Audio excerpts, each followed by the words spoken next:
Morgen, Giele. Morning, guys. Good morning. It's gonna be seriously hot out there today. Yannick, there's a rumor that you had an air conditioning system installed in the race car to keep things nice and comfy. No. Nej.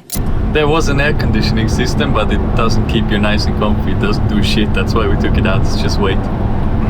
Okay, thank you. Dexter? Yeah. Many of our female viewers, and of course some of the guys too, are wondering, will you be going completely naked under the race suit to deal with the heat? Which guys are wondering that? I cannot, nothing fade to this issue. It's confidential. If I could, I would be naked under the race suit, but unfortunately I'm not allowed to. So by regulation we have to wear fireproof overalls, and yeah, that contributes very nicely to the warm temperatures of today. An ice bath would be quite nice actually, but I don't think we have it here since we're doing sprint races. I think never seen anybody use it in sprint races, so but it would be nice for sure. He's just come back from a 24-hour race, Which wasn't 24 hours. which wasn't 24 hours, but now he's No, we don't have prepared it. for the heat.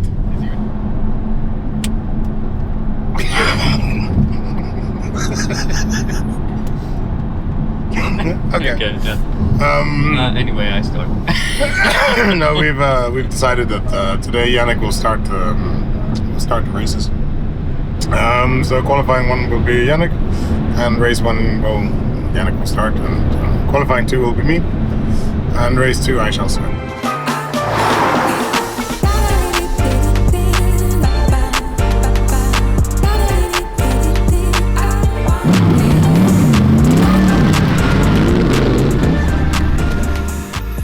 Once again, it's that time. GT Open lands in Hungary at the legendary Hungaroring. A true season highlight. Fast, technical, and brutally hot. The team from CBRX is riding high. Recent races brought podiums and momentum. But a new weekend means new challenges. Every 10th counts. Every decision matters. It seems that a lot of money is being put into the Hungaroring at the moment. I think they're in preparation for the new Formula 1. But the track is looking amazing. They've redone the entire paddock. It looks absolutely fantastic. The boxes are great. And now they've put some new asphalt down here and there. And yeah, we don't know what it feels like yet, but we're about to find out. This weekend is expected to be very hot in terms of temperatures. You know you're going to suffer. It's pretty clear. Everything above 30 degrees in the car is painful to some extent. I think you usually get to that point where when you breathe in the car, it burns in your nose. The air is so hot. 30 degrees outside or more means 70 plus in the car at some point. Now it's time. Race 1 is on. Yannick delivered a strong quali and put the team on P2 in Pro-Am. A solid start on a track where overtaking is tough and every move counts. Tom Leben not leaving anything to chance with the way the lights to go green and his pedal to the metal. And it is go, go, go, go, go. Tom Leben getting away probably a little bit too quickly as he makes his way down through towards turn 1. Ralph Aaron under pressure straight away. The speed before starting was already very, very high. And so Yannick was caught a little bit off guard. By the time it hits green, there's already 170 kilometers an hour. Yeah, that's quite the start. I see Yannick pushing the brake and accelerator, brake and accelerator. There's a lot of green and red going on here. Very nice, Yannick. And he comes into the first corner, and there is the nose of a red Mercedes. Used the car 54 as a cushion to get around. Unfortunately, sent him off track together. And yeah, we lost a few places there, unfortunately. So when stuff like this happens, basically you always have to put your emotions aside in racing. They're there naturally, but your first goal is always to try and act without emotion. Of course, you get angry when something like this happens, but you have to try and put it aside as quickly as possible within the next few corners. I got quite angry, I have to say, but I had to put it away within the first lap and focus on my thing. Coming back to the back straight, and it looks like there's some battling going on in the cars in front. Some cars are trying to pull exactly the same kind of maneuver, dive bombing, clipping the apex, but then going way too wide. And Yannick has taken advantage of that scenario. This is Dexter in the car now, second stint after the pit stop. Also, he finds a competitor making a mistake and can capitalize on it. Just shows that on this track you can gain positions, but it's usually only if your competitors do mistakes and you don't, which in that case I think both of us did. Big well done to that. The car was quite tricky to drive in the race, and to pull through without a single driving mistake was a pretty good effort. This is a little bit further on in my stint. Actually, I think it's the same, seems like the same lap. I had a Ferrari behind me who was a little bit more aggressive. And it's difficult to overtake, but he managed to get past me. It was a little bit of a squeeze. Could have been a bit cleaner. I think we had a bit of contact, which is quite normal. Boink. Yeah, there was contact. Sent me off the track, and yeah, then kept it in front. So. Once again, the two Swiss prove they're always good for a surprise. After several setbacks during the race, they just kept pushing. And in the end, Dexter Müller crossed the line with a spectacular P2 in Pro-Am. First race is over. Yes. A big success. Yes. P2 in Pro-Am. Congratulations. P2 Pro-Am, here we go. Thank you very much. Thank you very much.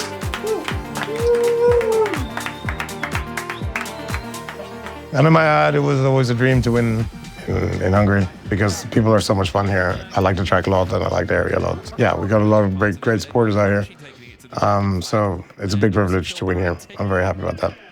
Or take second place. We didn't win. As Yannick pointed out behind the screen. But one, so next year. Yeah, that's right. Didn't know, were we on podium here before? Yeah, last year. Last year? Okay, well, all right, so here we go. We've been, last year was third position, this year second, and hopefully next year we will take first.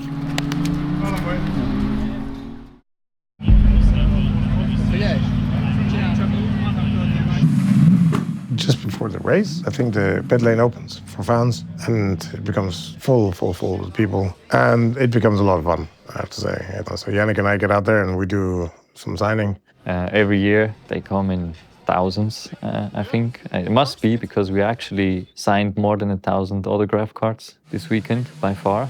And we had to send somebody overnight to print some new ones from Saturday to Sunday. The people here in Budapest are a really good example of how it should be, and we appreciate that a lot. And yeah, we're happy to sign that many cards. When I hear it coming up. It's Sunday. The skies are cloudy. The temps cooler than on Friday and Saturday. That means a whole new challenge for the car setup. Dexter Müller had a tough qualifying session. Can he fight his way back from the rear of the field? For the 300th time, we're go in the International GT Open, and Tom Empton already taking grass on the left-hand side of the circuit, but it's a good start for Haase. He'll lead into the first corner, Tommaso Mosca. I'm looking at the beginning of the first lap of race 2. Chicane now becoming a straight, as we were told by the professionals, we had to do it that way. A competitor from behind tries to overtake me. I think I defended quite well. Credits to him, he had a good run out of the chicane. I'm not sure how he had a good run on the chicane. I'm assuming by following the lines of the racetrack that he had a good run out of that he had a good run out of it. And so he got a bit in front of me, but I was deciding I wasn't having it. So the advice of my team helped us out, and managed to keep the position back. Oh, yeah. Big moment there. I think Dexter got hit from the same guy that he just defended. Sent him almost off track, actually. For me, penalty situation, but he didn't get one eventually. I think the race control was busy with a lot of other things that were going on. It wasn't the fairest move, for sure. He basically passed him by pushing him wide. Also, the car had some damage again, which was not really nice. But yeah, right after, he kept his calm, as we can see, and capitalized on the Audi bullying another driver off the track. And then together with the heat conditions and degradation of the tires, it led to a very large oversteer coming out of corner 4, which is supposed to be flat. I did it flat, got into another big drift, but somehow managed to save it. So it didn't end up in the wall, but I ended up cutting off the grass at the exit of turn 4. To the gardeners for the track, you're very welcome. I did it all by myself. Just being held up a little bit by a back marker, had to back off, couldn't fly away past him while having a very quick BMW in my neck. He capitalized on that. He squeezed it in. I just saw it last minute, opened up again, so avoided contact. Obviously a position lost here to a competitor. Corner right after, the guy finally realizes he's in our way, moves out of the way, and I do the cut back to also get past him, but unfortunately position lost in class. Race 2 didn't go quite as well as the first, but Dexter, Müller and Yannick Mettler can still be proud.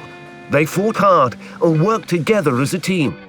And with that, another great race weekend in Budapest comes to an end. So this weekend at Budapest, I would say I'm very happy with the results. I feel like I've improved a lot more. We also took 3 trophies in a row now in 3 races. So I'm very, very proud. Very proud of Yannick, and I'm very proud of myself. And it was overall a very successful weekend.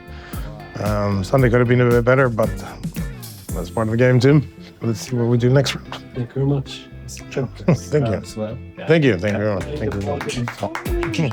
I'm happy overall because I think both of us showed really good performance, good driving, no mistakes. The starts could have been better. Yeah, this is also something I think is shouldn't sound as an excuse, but it was not only down to us, but also the way the starting procedure went this time. Something to look into, whether we have to go down that way as well or whether it will change. But yeah, overall very happy.